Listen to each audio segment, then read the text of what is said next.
yarın ne olacağı belirsiz gerçekten. Arkamızda bu kadar nefret dolu insanlar varken bugün güzel bir şekilde uyuyoruz. Hayallerimiz var, umutlarımız var. Yapacağımız çok şey var. Ama yarın oluyor. Yine pis bir şeyle uyanıyorsun. Yine bir nefretle uyanıyorsun. Merhaba, ben Eser. 35 yaşındayım. Trans erkeğim. 2010 yılından beri hormon kullanıyorum. Göğüs ameliyatım oldum. Başka diğer ameliyatlarım, rahim ameliyatı ve diğer penis ameliyatına hala olmadım. Ben Huriye, 30 yaşındayım. Normal bir kadınım mı demem gerekiyor. Evet, çünkü bunu çok soruyorlar. 2010 yılında başladı ilişkimiz. 2013 yılında ilk ablam öğrendi, telefonumu karıştırmıştı. Bayağı yalvardım, ayağına kapandım hatta kimseye söylemesin diye. İlk o dönem okula gitmemi yasakladı. 2 hafta onun evinde kaldım. Hocaya götüreceğim diye. Çünkü sana büyü yapılmış dedi. Anneme babama söylemekle tehdit ediyordu. Anneme ilk dedim, anne sen hiç aşık olmadın mı? Gerçekten çok seviyorum dedim. O da babanlar duyarsa seni öldürür dedi. Öyle kapandı. Eve geldiğimde bayağı bir olaylar kızışmıştı. Abim duymuştu. Onun duyması zaten çok kötüydü. Öldüresiye dövdü. Bayağı bir dövdü. İlk arkamda bir silahla kovalıyordu. Sıkıyor. Ben önde koşuyorum. Eve kendimi attım. Cehennem gibiydi. Her konuda beni dışlıyorlar. Başlarına bir şey gelince senin lanetin yüzünden oluyor diyorlar. Bir şeye konu açılıyor. Lezbiyensin, pislik, ahlaksız.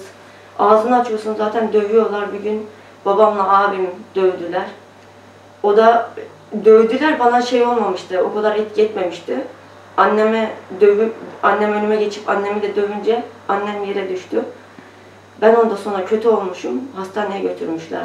Yolda da kalbim durmuş. Kalp kapakçıklarım eğri. Masaj yapmışlar. Hastaneye götürdüler. Sabah açtığımda gözümü biri o kolumda, biri bu kolumda, söylersen gebertiriz seni diyorlar. Kardeşinle kavga ettin. Damdan düştün. Öyle ifade verdim. Sonra hattımı almaya çalıştılar. Hattımı alırken telefonumu ben de vermemek için direndim. Dövdüler. Bayağı bir elim yüzüm parçalanmıştı. Sonra ben o ellerinden kaçıp bir odaya girdim. Bana intihar etmem için baskı yapıyorlardı. O odadan ölmeden çıkma diye. Ben de çekmecede ne kadar ilaç varsa hepsini içtim. Ama ölmedim. Garip bir şekilde. Ablam psikolojik danışman. Gerçekten kelimeler çok iyi kullanıyor. İnsanın canını yakacak kelimeleri. Dedi ki kendini öldür dedi. En azından dedi senin pisliğinden bizimkiler de ceza almaz dedi. Doğum günümdü. Garipti. Yazıyorlar, çiziyorlar. Her yerden böyle hakaret içerikli. Abim yeminler ediyor. Kafanıza sıkacağım ama diyor önce Eser'e, diğer adıyla hitap ediyor. Tecavüz edileceğim. Hatta geldik, edecektik de diyor. Seni kaybettik. Öyle şey oldu. Ondan sonra biz bu aralarda yurt dışına gitme çabalarımız oldu. Edirne'ye Yunanistan'a kaçak geçebilmek için Edirne yolunu 3,5 saat gece yarısı koştuk. Şuraya kadar çamur. Sonra köpekle beraber kafamıza kadar çamura battık. Askerler üzerimize köpek saldılar. Tam sınırda yakalandık. Küfürle beraber kafamıza silah dayadılar. Eser'in ablasına gitmek zorunda kaldık.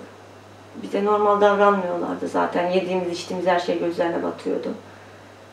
Çalışmıyorsun, zaten çalışamıyorsun. Sigortalı bir işe girdiğin an buluyorlar seni. O Polonya parasını da sigortasız işte çalışa garsonluk yap, aşçılık yap. Öyle biriktirmiştik. Ondan sonra geldikten sonra da ilk bayağı bir normal davranıyor. Normal dediğimde böyle biz odamızdan çıkmıyoruz. Yediğimiz içtiğimize böyle gözlerine batıyor. Sonra kendisi tatile gidiyorum diye gitti Malatya'ya. Abimle buluşmuş. Her şeyi anlatmış. Yerleri, yurtları belli, şuradalar diye. Biz tabii aptal aptal bekliyoruz evde. Hiç öyle bir şey beklemiyoruz çünkü. Görüşmüş, her şeyi söylemiş. Benim hakkımda çok kötü şeyler söylemiş. Orospuluk yapıyor, parasını öyle kazanıyor. Pavyondan çıkmadan kötü, çıplak geziyor diye. Tabii bizimkiler daha çok coşmuşlar. 12 yaşındaki kardeşimi de almışlar. Her şeyi ayarlamışlar. Bizi öldürmeye gelecekler. Annem haber vermiş ablama. bizi aradı. Oradan çıkın, her şeyinizi biliyorlar. Sizi öldürmeye gelecekler, ayarladılar diye. Bir de 12 yaşındaki kardeşimle biz konuşma fırsatı bulduk. Diyor ki abla diyor, o kadar çok kötü şeyler var ki dünyada diyor. Burada da çok o kadar pis insanlar var ki diyor. Siz sadece birbirinizi sevdiniz dedi. Bizi öldürmek isteyen insanlar var. Ondan öte zaten bu ülkede bir LGBT'ler için cehennem gibi bence. Bu yüzden yurt dışına yerleşmeyi düşünüyoruz. Gitmemiz için biraz maddi desteğe ihtiyacımız vardı. Bunun için LGBT dernekleriyle iletişime geçmiştik. Onlar da bize herhangi bir şey yapamadılar. Sadece internette, Instagram'da olsun, Twitter'da olsun bir kampanya başlattık kendi bireysel çabamızla. Oradan birkaç arkadaş yardımcı olmak istediler. Sağ olsunlar bize yardımcı oldular. Bir kısım paramızı toparlayabildik. Şimdi kalan paramızı toparlamak için bir şeyler yapmaya çalışıyoruz. Yurt dışına yerleşip rahatça, özgürce nefes alabilmek istiyoruz. LGBT derneklerini yardım etmeye çağırıyoruz bize. Bize en azından maddi destek yapamıyorlarsa bile barınma ihtiyacımızı karşılayabilirler diye düşünüyorum. Çünkü bizim için orada varlar. Bizim için çalışıyor olmaları gerekirken kendi ceplerini doldurduklarını düşünüyorum. Bir de şu çok enteresan, kadın koruma diyorlar. Benim kimliğim hala turuncu, kadın. Yani bu ifademin ya da yüzümün dış görünüşümün erkek olması bir şey ifade etmiyor. Sonuç itibariyle bir kadının, kadın koruma. Huriye'yi alıyorlar ama iş bana gelince beni almıyorlar. Bu çok saçma bir şey. Trans kadınlar için de aynısını yapıyorlar. Erkek deyip anlıyorlar. Yani bu aradaki sorunu nasıl çözecekler? Bu devletin bu olaya bir el atması gerekiyor diye düşünüyorum. Çünkü kadınsak eğer kimliğimizse derdimiz, kimlikte zaten kadınız. Ama yok değilse, o zaman erkeksek bize kimliğimizi değiştirin o zaman, erkek olduğumuzu siz de onaylıyorsanız eğer. Biz de evlenebilelim, evlenemediğimiz için belki de böyle şeyler yaşıyoruz. Evlenebilseydik eğer, bu toplumda bir kabul görüyor olsaydı eğer, bu şekilde olmazdı diye düşünüyorum. Devletin bizi koruyabileceğini zannetmiyorum. Hiçbir şekilde düşünmüyorum zaten. Ne de avukat, ne de savcısının. Bunlar zaten bu koruma kararlarının ışığında bu kadın cinayetleri oluyor. Bu koruma kararlarının ışığında hapisten çıkan eş gidip karısını öldürebiliyor. İfade verip akşama gelip tekrar dayak zannetmiyorum. yiyorsun. Bizi de zaten bir statüye, bir kategoriye koymuyorlar. Evet. Kaymakamla görüşmeye gidiyorsun. Bir 2 haftadır kaymakamın özel kalemiyle görüşüyoruz. Durumumuzu anlattık. Hanımefendi bizi oraya yurt dışına kaçmak isteyen insanlar diye kaydetmiş. O gün de ben hastaneden çıktım. Kalp kapakçıklarımda eğrilik olduğu için ritim ölçerle tansiyon ölçer takmışlardı. O şekilde gittim. Hanımefendi bizi arayıp dönüş de yapmıyor. Dedi ki kaymakamın size görüşecek hiçbir şey yokmuş. Bir de yüz ifadelerini göreceksiniz. Böyle tiksinç bir şeymişiz gibi. Biz de bağırdık, çağırdık, çıktık buradan. İnsanların şiddet dolu bakışları, davranışlarını değiştirebileceğimizi hiç düşünmüyorum bu ülkede. Değiştirmek için de uğraşmak istemiyorum. Ben yaşamak istiyorum gerçekten. Çünkü yaşadığı şeyleri anlatınca insanlara kolay geliyor. Hiç yaşamamışlar. Yaşayınca çok zor. Gerçekten onların eline gidip en son ölüm çaresini, öldürmelerini beklemek istemiyorum. Çünkü ilk aklına gelen bize ahlaktan bahseden insanlar. Bize tecavüz etmeyi düşünüyorlar. Ettirmeyi düşünüyorlar. Kimliğimizi öyle anlayacakmışız. Bu ülkede bu şekilde nefes alacağımızı düşünmüyoruz zaten. Yurt dışına gitmek için de uğraşıyoruz. Bir türlü olmuyor. Sanki sınırları biz belirlemişiz gibi. Sadece bizim için varmış gibi. Aşamadık bir türlü sınırları. Ama insanlar kolay kolay bizi öldürmek için ulaşabiliyor. Bilmiyorum, bu kadar kaçarak, saklanarak ne kadar yaşarız? İnsan yoruluyor, gerçekten yoruluyor. Artık yeter diye bağırıp ağlamak istiyorum sadece. Olmuyor, güçlü olmak zorundasın. Çünkü arkandaki insanlar senin en ufak tökezlemende ensene binecek insanlar. Yarın ne olacağı belirsiz gerçekten. Arkamızda bu kadar nefret dolu insanlar varken bugün güzel bir şekilde uyuyoruz. Hayallerimiz var, umutlarımız var. Yapacağımız çok şey var. Ama yarın oluyor. Yine pis bir şeyle uyanıyorsun. Yine bir nefretle uyanıyorsun. Yine bir umutsuz bir şey oluyor. Uçuşlar kapanıyor en basiti. Pandemi yüzünden. Evet, uçuşları kapattılar. Bilmiyorum, insanları bir kalıba koymuşlar. LGBT, şu, bu. şahsiyetleriyle değerlendirmiyorlar. Bizde öyle bir kalıba koymuşlar. Zaten duyunca bazı insanlar bir hemen irrite oluyorlar. Davranışları değişiyor. O kadar sesimizi duyurmaya çalıştığımız halde duymayan insanlar bize haberlerde duyacaktı. O da tecavüz mü edilmiş, öldürülmüş mü? 12 yaşındaki birini öldürülmüş, suç ehliyeti de yok. Ondan sonra bir Ceza da tek alınacaklar. açarlardı. O tegin etrafında bütün herkes yazardı. Hiçbir şeyin anlamı yoktu ama. İğrenç insanlarmışız gibi, aynı ailemin düşüncesi gibi başlarına ne gelirse bizden biliyorlar. Ailem de öyle, devlet de o şekilde. Başlarına bir şey gelse onlar da bizden biliyorlar. Biz de neysek artık sevgi güzel bir şey diye anlatıyorlar. Gerçekten Gandhi'nin dediği gibi sevgi varsa hayat var diye. Ama sevgi Gandhi'nin dediği gibi değil. Sevgi de insanlar sevgi anlayışı çok farklı. Çok farklı. Güzel olan şeylere farkında bilmiyorum nasıl bir güzel, nasıl bir gözle bakıyorlar ama bizim yaşadığımız şey bence güzel bir şey. Keşke beni düşündüklerini söyleyen insanlar mutluluğumla mutlu olsalardı.